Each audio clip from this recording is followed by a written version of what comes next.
Conakry, 3 octobre 2018, au sommaire de cette édition de 60e anniversaire de l'indépendance de la Guinée, marquée par un imposant défilé militaire et paramilitaire exécuté avec tact. Les forces armées ont forcé l'admiration et frappé les esprits au stade du 28 septembre, ici à Conakry. Au sommaire encore, identification des populations et intégration régionale. Un projet a été lancé dans ce sens par le Premier ministre chef du gouvernement. La Côte d'Ivoire et la Guinée sont les pays pilotes du projet Wouri.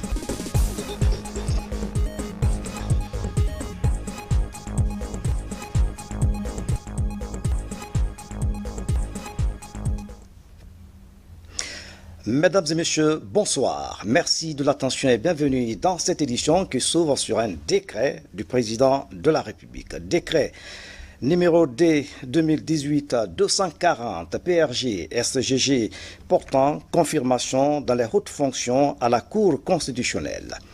Le président de la République, vu la Constitution, décrète article 1er, sont confirmés dans les hautes fonctions ci-après les membres de la Cour constitutionnelle dont les prénoms et noms suivent. Président de la Cour constitutionnelle, M. Momelamine Bangoura. Vice-président de la Cour constitutionnelle, M. Amadou Diallo. Article 2, le présent décret qui prend effet à compter de sa date de signature sera enregistré et publié au journal officiel de la République. Conakry, le 3 octobre 2018, a signé professeur Alpha Condé, chef de l'État. Célébration de l'an 60 de l'indépendance de la Guinée, l'événement a suscité de l'engouement dans le pays. On a senti que les Guinéens avaient besoin d'exprimer leur attachement à la patrie. Au stade du 28 septembre, le défilé, l'organisation et les différentes prestations étaient impressionnants. Les populations ont témoigné de leur satisfaction au président de la République, initiateur de cette grandiose fête. Tierno Ousmane Diallo, reportage. C'est une célébration qui va longtemps rester gravée dans les mémoires. Pour ses 60 ans d'accession à la souveraineté nationale, la Guinée a marqué les esprits à travers un défilé géant et une mobilisation remarquable au stade du 28 septembre. Le thème du panafricanisme a rappelé l'engagement de la Guinée à toujours œuvrer pour une Afrique unie et cela a attiré l'attention des nombreux invités. J'ai eu un grand plaisir à être ici parce que panafricaniste convaincu, je pense que le président Alpha Condé a fait bien de rendre ce grand hommage à tous les pères fondateurs. Et en ce sens, je pense que tout Africain dit de ce nom doit y tirer une fierté. 11 chefs d'État et des représentants de pays amis ont répondu présents à cette fête mémorable. Un honneur fait à la Guinée pour saluer le combat qu'a mené le pays dans la libération de l'Afrique. En extase dans les gradins et en dehors du stade, les citoyens ont affiché une unité d'esprit unanimement saluée. C'était une fête totalement réussie. Rien qu'à voir le stade bondé de monde, les gens étaient perchés là-haut, etc., etc. C'était extraordinaire. Et comme ça fait longtemps que notre pays n'a pas connu une telle réception, je pense qu'on peut être fier du professeur Alpha Condé qui a initié cette fête. En tout cas, nous sommes contents. Tout le monde, tous les Guinéens sont contents. Nous sommes très heureux de vivre le 60e anniversaire. L'ère de la Troisième République sous la direction du professeur Alpha Condé qui a su tirer le pays d'un trou, de l'engager sur les rails, faire évoluer vers une croissance tout en restaurant l'unité nationale, la paix, la quiétude sociale. Et ce 60e est marqué par la reconnaissance de toutes les illustres personnes qui ont contribué à assurer la libération de la Guinée, mais aussi les personnalités internationales que nous connaissons au niveau de tout le continent. Fête nationale, l'événement doit aussi être perçu au-delà de son caractère festif. Je pense que tout le peuple de Guinée devrait essayer de faire un bilan, évaluer le parcours depuis 1958, ce que nous avons fait en bien, ce que nous avons fait en moins bien, ce que nous avons fait à mal, ce que nous n'avons pas fait du tout, pour voir comment est-ce qu'on peut rectifier ce qui a été mal fait, faire ce qui devrait être fait qui n'a pas été fait et capitaliser sur ce que nous avons fait de bien.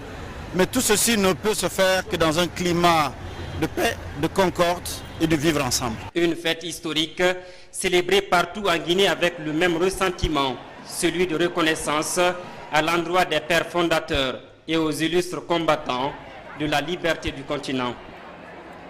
Selon certains témoins du passé récent de la Guinée, Conakry n'a jamais vécu une telle fête avec la présence de nombreux chefs d'État africains et d'autres invités de marque. C'est une première. Unis comme un seul homme, les populations de toute obédience confondues sont sorties massivement pour conférer à la cérémonie un éclat tout particulier. Mais d'autres faits marquants, vous allez le voir, c'est bien l'imposant défilé militaire exécuté avec tact. Les forces armées ont réellement frappé les esprits et forcé le respect. Commandant Mohamed Kassé est correspondant de la presse militaire. En communion avec le peuple, l'armée guinéenne a participé au 60e anniversaire de l'accession de notre pays à la souveraineté nationale. Les forces de défense et de sécurité, fortement mobilisées pour la circonstance, ont effectué sur fond de mutation un imposant défilé à la dimension de l'événement. Au son de la musique, bien rythmée par la Numba et dans leur nouvelle dotation, militaires et paramilitaires se sont succédés au pas.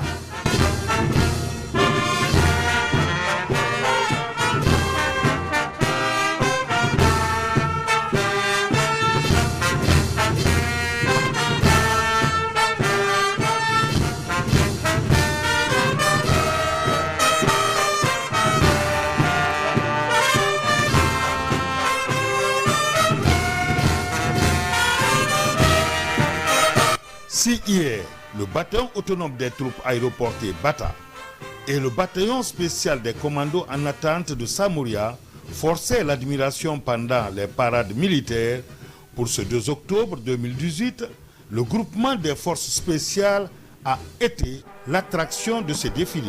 Récemment mis en place pour faire face aux nouvelles menaces, le groupement des forces spéciales est une formation organique des forces armées guinéennes constituée de personnel formé, entraîné et équipé pour l'acquisition de capacités particulières nécessaires à la conduite des opérations spéciales.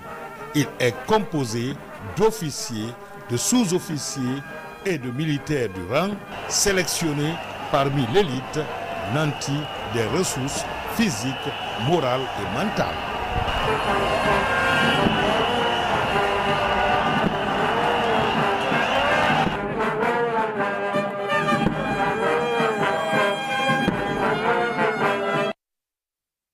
Merci Mohamed Kassé pour ce reportage.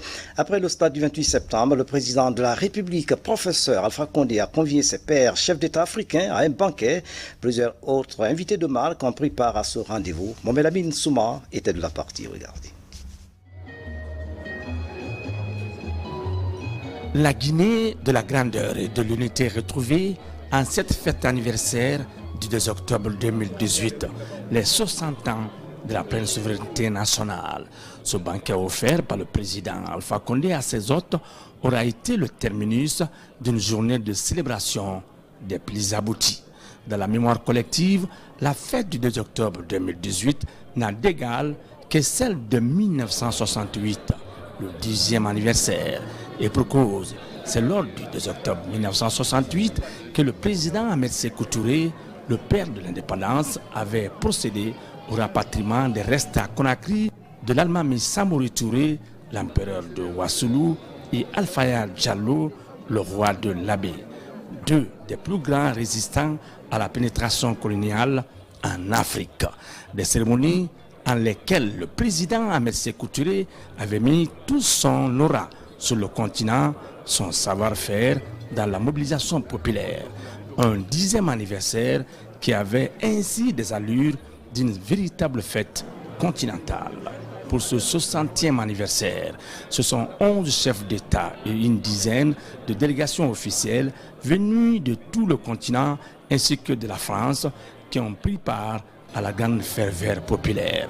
Ce banquet n'a donc pas pour objectif de partager simplement un plat, mais aussi et surtout d'échanger et fraterniser dans le but avoué d'afficher davantage l'unité du continent et jeter les bases d'un développement socio-économique et culturel longtemps attendu. Une unité affichée face au destin commun de l'Afrique qui trouve tout son sens dans cet autre geste du président Alpha Condé de Guinée et George Oppong-Weah du Libéria pour la coupe du gâteau d'anniversaire. Le gouvernement et tout le peuple de Guinée en sortent grandis. Le président Alpha Condé et son gouvernement viennent ainsi de perpétuer les œuvres de feu Ahmed Sékou Touré, père de l'indépendance, et feu général Lansana Conté qui a su préserver l'inviolabilité des frontières guinéennes face aux menaces de la rébellion de 1990 à 2000 et préserver l'unité de la Guinée et la cohésion sociale. De 1958 à cette année 2018, plusieurs hauts faits et d'énormes difficultés ont jalonné la marche de la Guinée vers le développement socio-économique et culturel.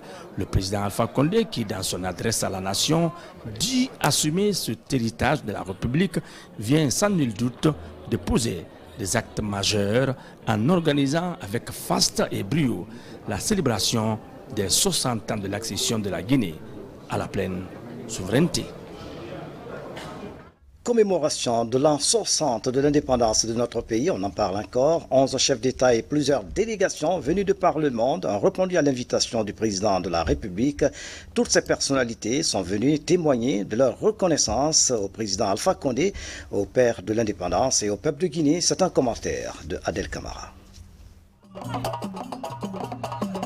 Il y a bien d'années que Conakry n'a pas vu autant.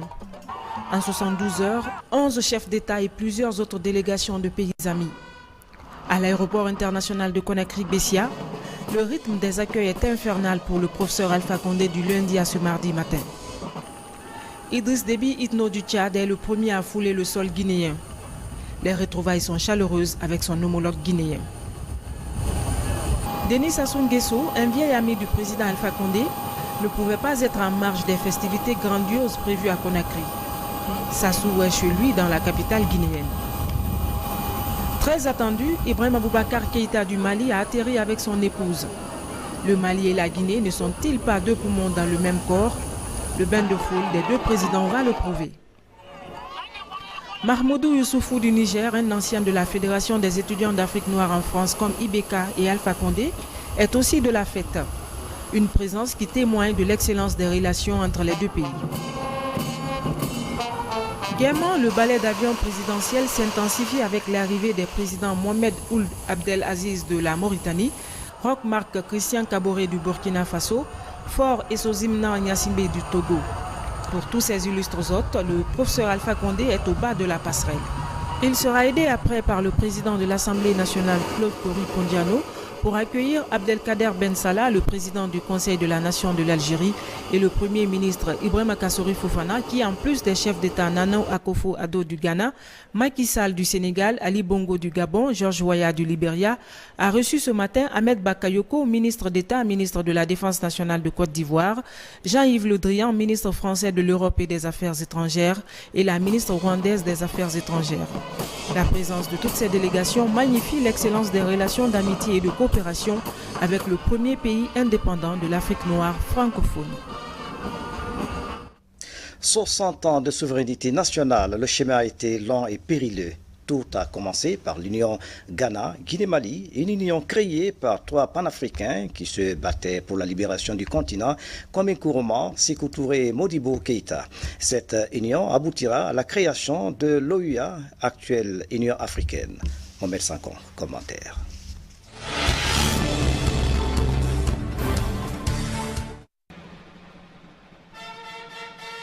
Le 23 novembre 1958 marque la rencontre de 2 illustres panafricanistes, leaders des 2 premiers États noirs décolonisés. Ahmed Sékou Touré et Kwame Nkrumah décident de réhabiliter la dignité bafouée des populations africaines par l'Union. Le slogan d'alors est « S'unir ou périr ». L'Union Ghana-Guinée est née avec de grandes ambitions pour les peuples opprimés du continent. Le 1er mai 1959, l'Union prend la dénomination de l'Union des États africains dans une ambition continentale. La vision des présidents Kwame Nkrumah du Ghana et Ahmed Sékou Touré de la Guinée est partagée par le Mali. Le 24 décembre 1960, le Mali de Modibo Keïta rejoint le mouvement. Notre indépendance a beaucoup réjoui Kwame Nkrumah, qui était au Ghana. Cela l'a beaucoup réjoui, parce qu'ils ont été indépendants avant nous, en 57, eux c'est en 57. Donc ça l'a beaucoup réjoui. Ça l'a réjoui à tel point que le jour même de la proclamation de l'indépendance en Guinée, le gouvernement de Ahmed Sékou Touré n'avait pas un franc en poche. La France avait pris tout l'argent en Guinée avant même le vote du 28 septembre. Cela a eu lieu 3 jours avant le référendum, le 25 septembre. Le gouverneur général de l'AOF, voilà son livre. Pierre Mesmer, voilà son livre. Il a écrit dans ce livre-là que c'est lui-même qui a envoyé le commando à Conakry ici pour prendre l'argent. Ils ont ouvert la banque ici, ils ont pris tout l'argent, ils ont transporté l'argent à Dakar. Et il a dit que Sékou Touré ne mettra pas ses mains sur le magot français. Donc quand on votait non, le gouvernement guinéen n'avait pas le salaire des travailleurs. C'est Kwame Nkrumah qui est venu en aide au gouvernement guinéen avec une somme de 10 millions de livres sterling. 10 millions de livres sterling. C'est pour vous dire combien Nkrumah était content, très content de l'accession de la Guinée à l'indépendance. Et au mois de novembre, voyez-vous, nous avons fait la proclamation en octobre. Au mois de novembre, il a été constitué l'Union Ghana-Guinée. Cela a été fait effectivement. Nkrumah et Sékou Touré se sont retrouvés. Leurs gouvernements se sont retrouvés et l'Union Ghana-Guinée a été instituée. Le Mali avait choisi d'accéder à l'indépendance avec le Sénégal dans le cadre de la Fédération du Mali. Il y avait donc le Soudan français et le Sénégal ont formé la Fédération du Mali. Et les gouvernements, les dirigeants ne se sont pas entendus. Il y a eu des luttes, des affrontements entre eux quant au contrôle des choses. Et les Sénégalais ont même fini par penser que les Soudanais voulaient prendre le contrôle de la fédération. Modibo était le chef de l'État, Mamadou Dia était président du Conseil, Senghor était plutôt président de l'Assemblée, et tout. Mais il y a eu la rupture. Et après cette rupture, le Soudan a gardé le nom de fédération, de Mali. Le Soudan a gardé le nom du Mali. Sinon, c'était la fédération du Mali, c'était Sénégal et Soudan. Il y a eu rupture. Donc, rupture, et ils ont même coupé même les rails qui étaient entre les deux pays, à un moment déterminé. Donc, le Soudan, le Mali maintenant, s'est retrouvé tout à fait seul. Les autres pays s'étaient liés avec Houphouët dans le cadre de ce qu'on appelait le Conseil de l'Entente. La Côte d'Ivoire, le Niger, le Dahomey, donc le Bénin actuel, et la Haute-Volta, qui est devenue le Burkina. Et ils étaient dans le cadre du Conseil de l'Entente. Et le Mali s'est donc rabattu vers cette union entre la Guinée et le Ghana. Et ce n'était pas trop surprenant, parce que les deux partis qui étaient les plus puissants en Guinée, c'était le Parti démocratique de Guinée, section du RDA, et au Mali, c'était l'Union soudanaise RDA, section du RDA également. La volonté des pères fondateurs Kwame Nkrumah, Ahmed Sékou Touré et Modibo Keïta était de regrouper les peuples africains dans un bloc solide capable de défendre la cause des opprimés. Le drapeau du Ghana, frappé d'une étoile noire, est choisi pour l'Union.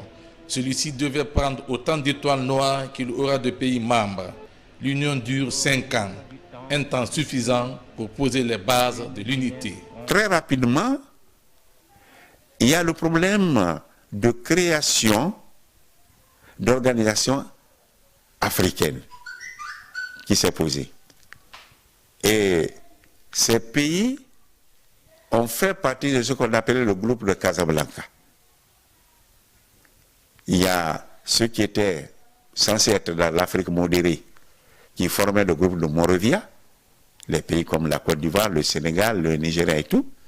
Et il y avait des groupes un peu plus engagés vers l'unité, enfin l'indépendance de l'Afrique. L'unité, c'était le groupe de Casablanca, avec la Guinée, le Ghana, le Mali, le Maroc, le gouvernement provisoire de la République algérienne. Ce sont ces pays qui se sont retrouvés dans le groupe de Casablanca. Ce qui veut dire au fond que très rapidement, cette union Ghana, Guinée, Mali, à partir du moment où il y a eu des groupes structurés qui étaient d'une dimension plus grande, ben, ça s'est dissous. Ça ne s'est pas maintenu. Et le problème était maintenant d'aller vers l'organisation de l'unité africaine. En 1962, donc, l'Union est abolie. Elle aura eu le mérite de lancer les débats pour la création d'une association plus grande qui réunit tous les pays du continent. Des débats qui finiront par donner naissance à l'Organisation de l'Unité africaine le 25 mai 1963 en Éthiopie à Addis Abeba. En 2010, un autre panafricaniste est élu en Guinée. Alpha Condé veut rendre hommage aux pionniers de la restauration de la dignité des peuples africains.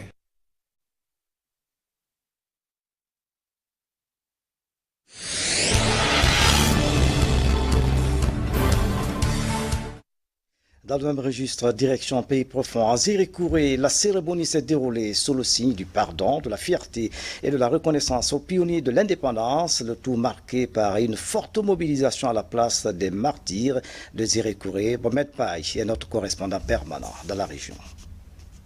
À Zérikouré, la fête de l'indépendance reste marquée par le discours du chef de l'État. Le président de la République de Guinée a invité tous les Guinéens, au nom de ses prédécesseurs, au pardon et à la cohésion sociale. C'est un discours réconciliateur que le président a prononcé hier.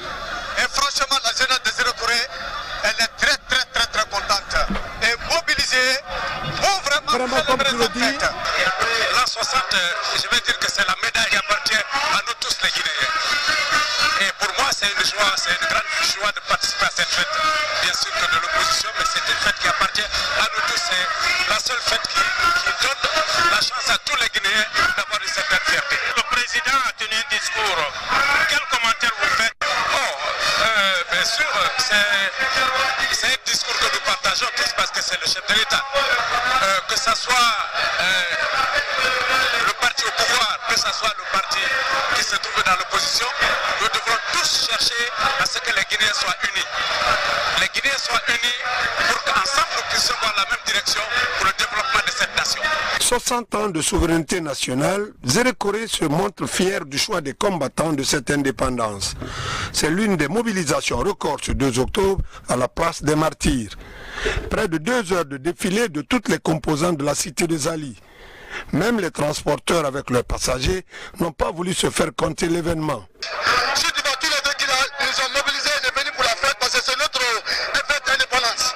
On est très contents, la joie est dans notre corps. Les voisins sont contents parce qu'ils respectent les paroles des syndicats, ils respectent les paroles des chauffeurs.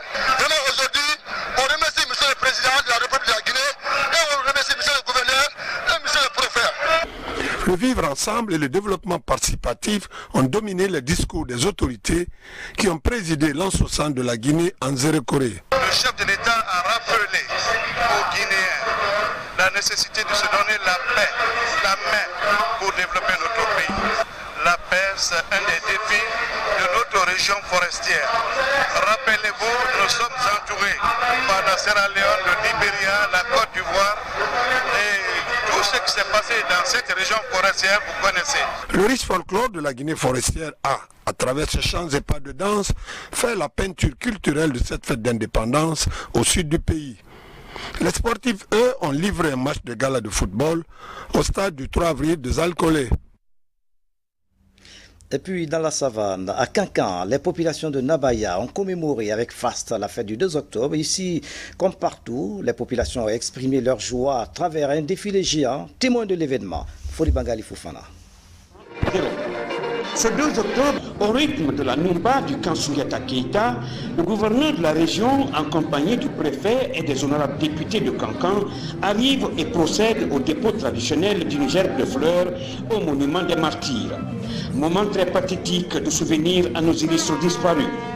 C'est après qu'un défilé géant, riche et varié en couleurs, a été lancé, dont le ton a été donné par la jeunesse sous le slogan « Kankan uni pour le progrès ». Décidément, le Bater avait soif de célébrer dans la fierté cette fête anniversaire du 2 octobre 1958. Hier, c'était le combat pour la liberté.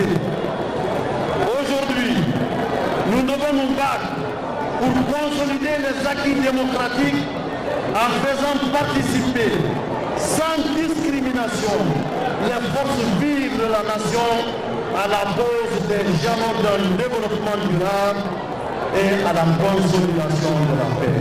Général Mohamed Garé a également mis l'accent sur les remarquables changements intervenus dans la vie de notre nation de 1958 à 2018 sous la conduite des différents gouvernements qui se sont succédés. À travers des réformes structurelles, tant politiques, administratives, sociales qu'économiques, tous ont œuvré à l'amélioration des conditions de vie de la population dans l'unité et la paix.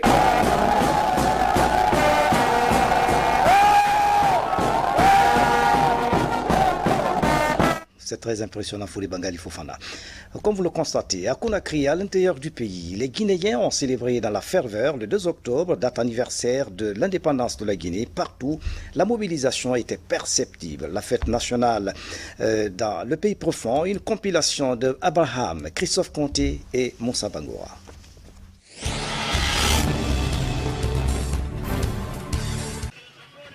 Sous les couleurs rouge, jaune, vert, la célébration des 60 ans d'indépendance du pays a été grandiose dans les chefs-lieux des préfectures de Bofa, Fria et Forêt-Caria.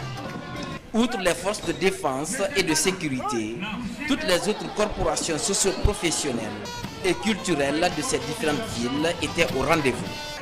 Des groupements agricoles, des éleveurs, des pêcheurs, des associations des corps de métier et autres travailleurs du secteur public, mixte et privé ont tous défilé pour la circonstance. C'est la première fois que toutes les 8 collectivités sortent à la fois pour commémorer une fête, pour être ensemble, pour avoir le même objectif, celui de magnifier cette journée commémorative de l'indépendance de notre pays, la République de Guinée.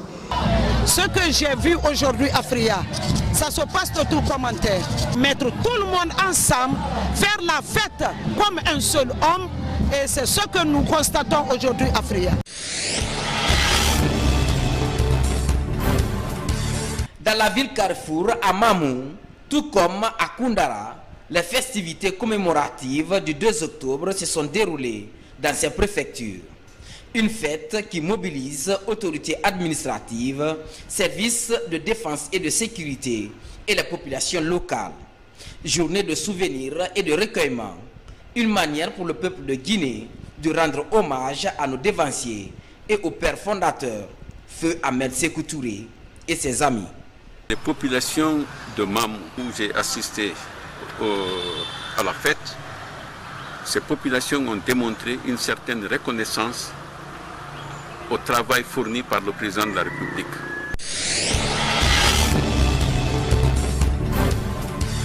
C'est dans une ambiance de fête que les populations de Kissidougou et de Mandiana ont célébré la date anniversaire de l'accession du pays à la souveraineté nationale.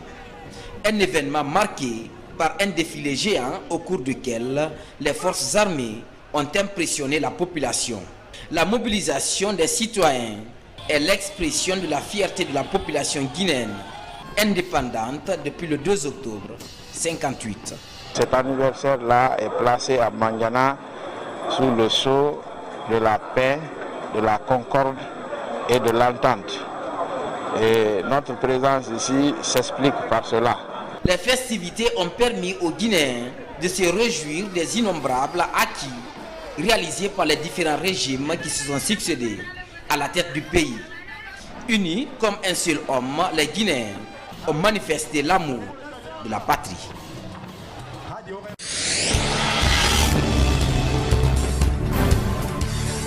Pour boucler la fête du 2 octobre en apothéose, la commission d'organisation a offert un concert gratuit au public de la capitale au stade du 28 septembre. Plusieurs artistes de renom étaient de la partie. Moussa Mikini Kamara et Lancé Kamisoko signent ce reportage. Regardez. Plus de 25 000 mélomanes se sont donné rendez-vous au stade du 28 septembre, juste après le défilé. Ce concert gratuit est offert par le chef de l'État, le professeur Alpha Condé. Le but est d'égayer le public à l'occasion de l'accession de la Guinée à sa souveraineté nationale. Ce volet culturel est piloté par le département de la culture et du patrimoine historique. C'est le chef de l'État qui offre gratuitement ce concert à travers le ministère des Sports, de la Culture et du patrimoine historique. Aujourd'hui, c'est le président Alpha Condé qui est le père de la nation. Donc il est l'auteur de tout ce qui s'est passé depuis quelques jours autour de l'an 60 de la République de Guinée. Moi, en général, je n'assiste pas au concert, mais vous voyez, aujourd'hui, malgré toute la fatigue, je suis assis là. C'est parce que voilà, c'est quelque chose de beau. C'est notre fête de l'indépendance, c'est les 60 ans de la Guinée. C'est toute la Guinée qui est en fête, donc ce qui fait qu'on est tous là, quoi. 6 heures de spectacle vivant en compagnie de plusieurs vedettes de la musique populaire avec au rendez-vous Tiranke Sidimé, Ibrahima Diabaté, Kandé Kanté, Abdoulaye Korefe Kamara. Des célébrités de la musique urbaine également présentes comme Soul Banks, Degeji Forstry, Ansti Krisi ou encore les Balthazar. Ces artistes ont tenu le public en haleine. Nous sommes animés par un sentiment de joie déjà, de voir que le public, la population et les musiciens, les artistes ont répondu à l'appel pour fêter les 60 ans d'indépendance. Joyeuse fête d'indépendance déjà à tous les Guinéens d'ici ou d'ailleurs. Et puis voilà, donc je pense qu'il y a eu beaucoup de choses qui se sont passées en 60 ans. On a vu les hauts et les bas. Donc aujourd'hui on se retrouve entre nous, on prie pour la quiétude, on prie pour le développement, on prie pour la paix et surtout l'intégrité nationale. Tout le monde est 60 ans, tout le monde est content. Vraiment, c'est la meilleure organisation. Je n'ai jamais vu une fête indépendance de Cameroun comme aujourd'hui. Aucun incident n'a été enregistré au cours de ce spectacle. Des feux d'artifice ont été lancés pour donner plus de tonus à cette fête nationale.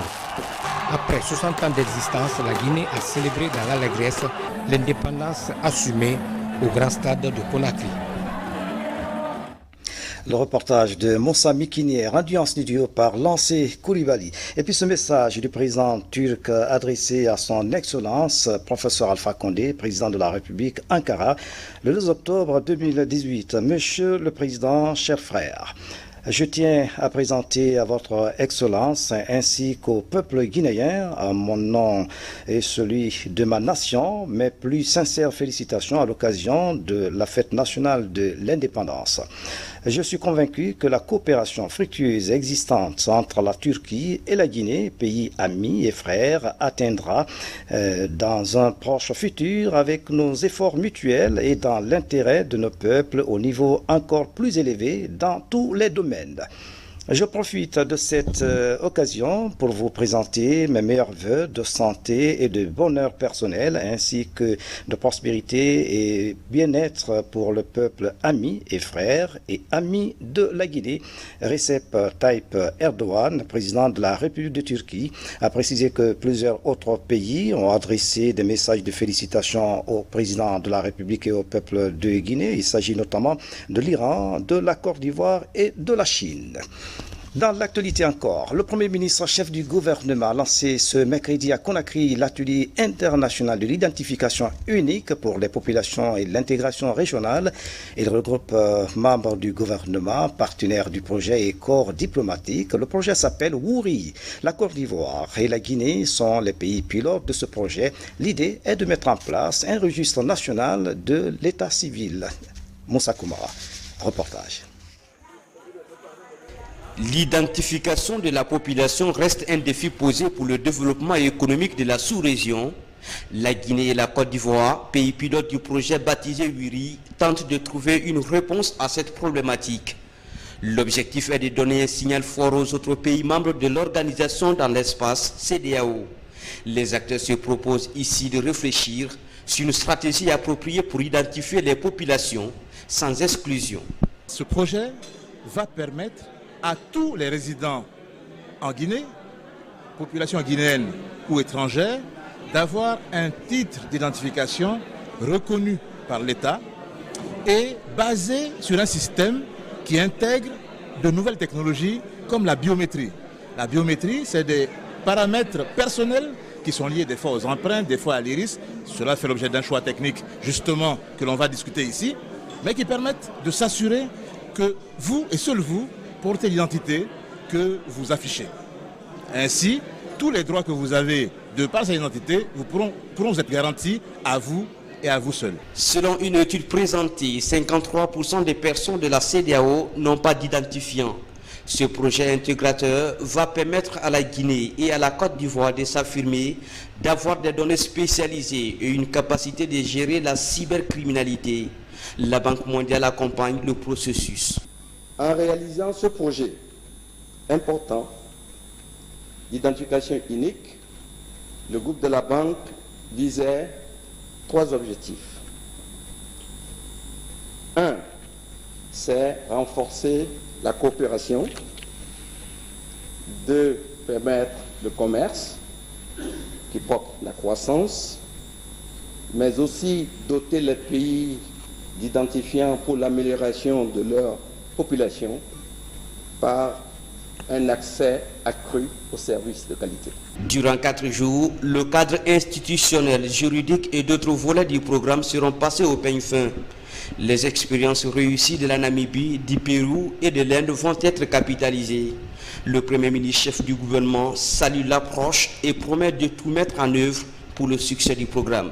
Pour ma part, je voudrais réitérer l'engagement du gouvernement guinéen à veiller à la bonne mise en œuvre de ce projet intégrateur pour l'identification unique. Cet engagement est déjà reflété par la mise en place d'un dispositif institutionnel sous la tutelle de la primature avec un comité de pilotage et un secrétariat technique de notre stratégie nationale d'identification regroupant l'ensemble des administrations concernées. Le projet WIRI a une durée de 6 ans. La phase de sensibilisation et de collecte des données est plus qu'imminente. Pour sa réussite, toutes les sensibilités seront mises à contribution pour éviter des doublons.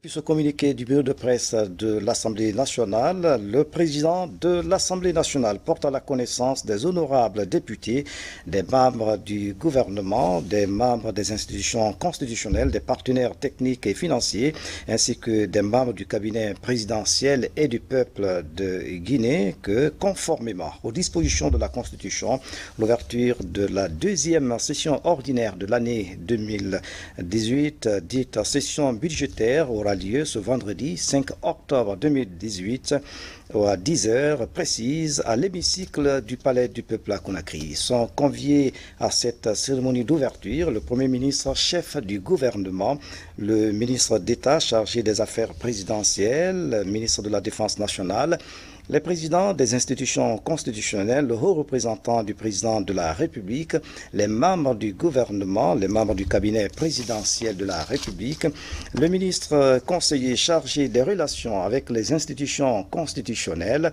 les membres du corps diplomatique et consulaire, les représentants des institutions internationales, le gouverneur de la Banque centrale de la République de Guinée, le chef d'état-major général des armées, le haut commandant de la gendarmerie nationale, directeur de la justice militaire, le gouverneur de la ville de Conakry, les chefs d'état-major particuliers, les directeurs généraux de la police et des douanes, les représentants des centrales syndicales, les représentants des organisations de la société civile, les représentants des confessions religieuses, les 5 maires de la ville de Conakry. Vu l'importance de cet événement, la présence de tous est vivement souhaitée. Conakry, le 3 octobre 2018, le président Claude Kori Kundiano. L'année scolaire a démarré ce mercredi 3 octobre sur toute l'étendue du territoire national. Après un tour de quelques établissements scolaires de la capitale, le constat est peu réluisant, alors que les enseignants ont répondu présents. Lancé Camille Soko et l'Altila reportage. Cette première journée de la rentrée des classes fut timide dans presque tous les établissements scolaires fréquentés ce mercredi matin. Du lycée d'excellence au collège Kipé, en passant par les écoles CEMIG, le constat est le même. Sur un effectif de plus de 2000 élèves, pas plus de 10 ont répondu à l'appel. Un fait déploré par les responsables d'école.